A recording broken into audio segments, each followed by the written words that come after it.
Good morning, everybody. I'm Sarah from Sourdough for Beginners. I'm going to cover cold proofing your bread in this video.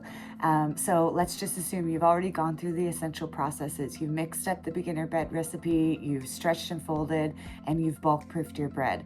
If you want to cold proof, I suggest that you bulk proof your bread only to 75%. And so now we've got the 75% dough. We're going to dump it out, pre-shape it, shape it, get it into our bannetons, cold proof it overnight. We're going to pull it out of the fridge in the morning once our stove is preheated, score it, and get it into the oven to bake. I'll take you all the way through the process and make sure that you go back to the channel and watch the beginner bread recipe and all of the other bits and pieces that put this whole process of making sourdough together into one big piece. The beginner bread recipe definitely covers it all.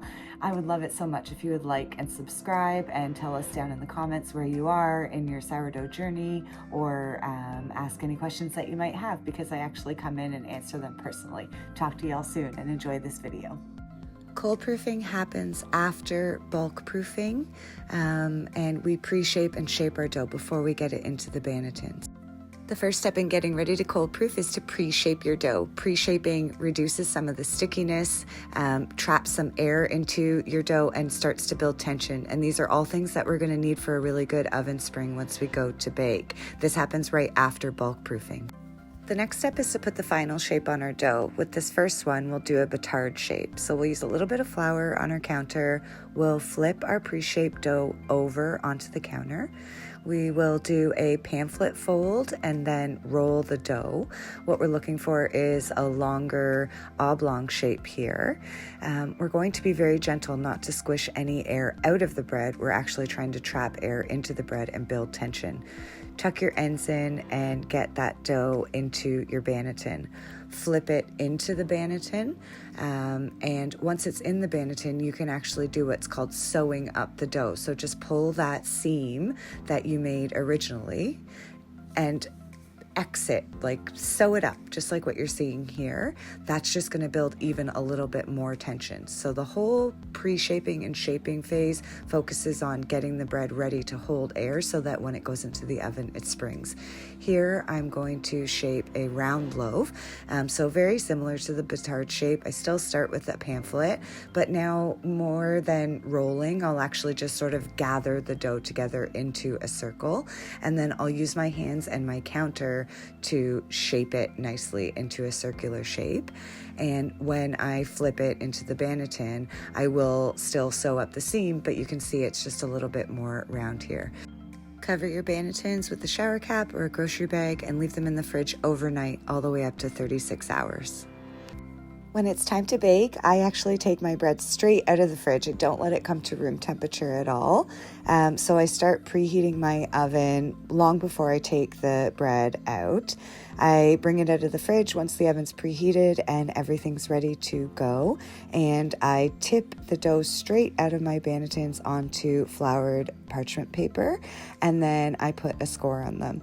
When your dough comes out of the banneton, if it's a little bit misshapen, you can gently use your hands to push it back into a good shape.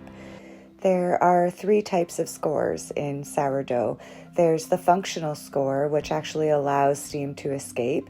It's usually about a 1/2 inch deep and often done either parallel to the counter, or if you've got several functional scores like the sideways ones on a batard, then they might be closer to up and down. Next, there's the aesthetic score, which is fairly shallow but puts a pretty design on your bread. And then last, there's what we call a hot score, which happens about 10 minutes into baking. You can check your bread after it starts baking, and if it looks like that ear is starting to fuse together, if it looks like your bread is not going to spring, then you can cut your score again a second time 10 minutes after baking starts. So take your razor and get at least a functional score into your bread. Aesthetic scores are optional, but like I said, make sure that that score is about a 1/2 inch deep so that the steam can really escape from the bread. This is the last step in making sure that our bread goes from this sort of flat looking dough to a puffed up, sprung dough. Now with this loaf, you're going to see that I'm just going to do an X score. So again, my scores are going to be closer to up and down rather than parallel to the counter. This is going to cause the bread to pop up from the middle. The main thing is that you're focusing on the depth of your score.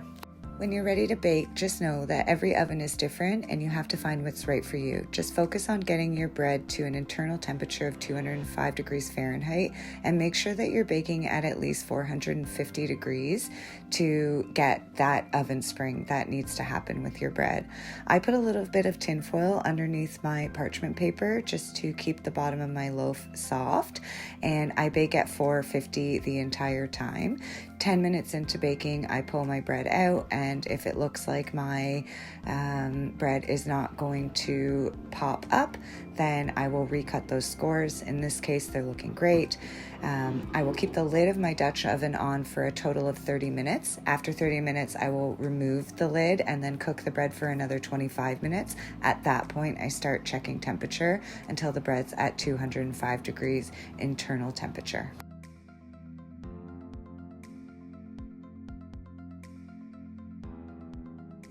Once your bread is baked, pull it out, let it cool for at least 2 to 3 hours. If you can, resist the urge to cut it. I know you want to, but the bread actually continues to finish cooking while it's cooling.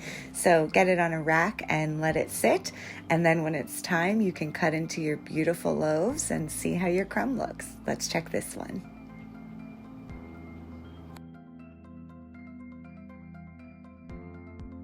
A member in our group gave me these amazing beeswax lined bread bags. I just love them. I'll post a link to them in the description of this video. Please do make sure to like this video, come comment if you've got any questions. Please subscribe to the channel. I'm really glad that you're all here. I love helping beginners, and I hope that you'll keep watching. Talk to you soon.